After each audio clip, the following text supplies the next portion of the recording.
Whenever we're adding or subtracting two decimals, there's really just a couple of rules that we have to remember. So let's take a look at a couple of these rules.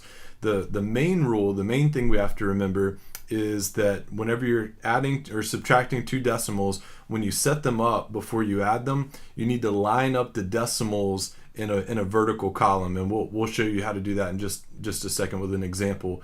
And the second thing is not all decimals, when you add them together, are going to have the same amount of digits. Some might have more numbers after the decimal, some might have less. So if you have a discrepancy, or there's less in one than another, you may have to use zeros for placeholders, and we'll show you how to do that as well.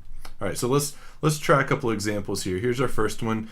Let's say we're adding the decimal 4.71 to 3.682. We're going to add these two together. So we're going to line them up, and even though the first number has 3 digits and the second one has 4 digits, the way that I'm going to line them up is I'm going to make sure that this decimal is sitting right above this decimal. So I have 3.682, and I know they look off. They're not lined up exactly, but they are lined up with respect to the decimal places. So that's the main thing.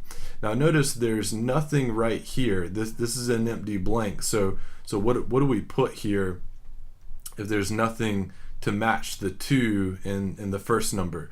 We'll just put a placeholder of 0, and that's totally fine.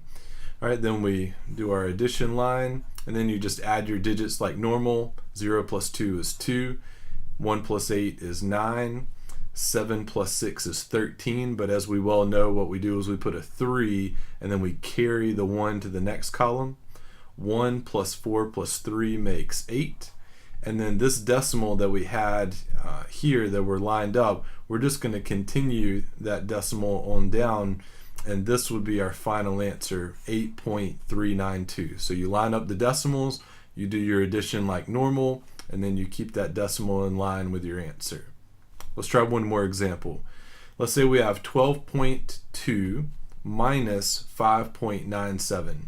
So I have 12.2, and then I'm going to keep the decimal in line. That's the main thing I've got my eye on for the second number, 5.97, like this.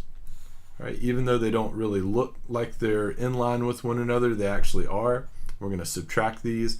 Now again, there's nothing here in this place here, so I'm going to put a 0 for a placeholder, and then we're going to subtract. Now you can't subtract 7 from 0, so we have to borrow from the next column.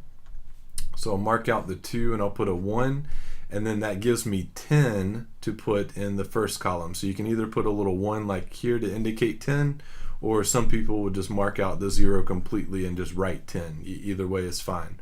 Now we can do 10 minus 7, that would be 3.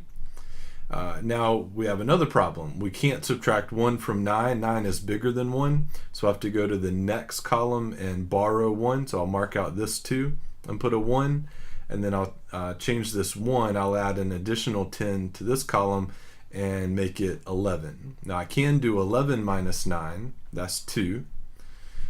Now again, I run into the same issue again. I can't subtract 5 from 1, so let me borrow 1 from the next column, so make that a 0, turn this into an 11.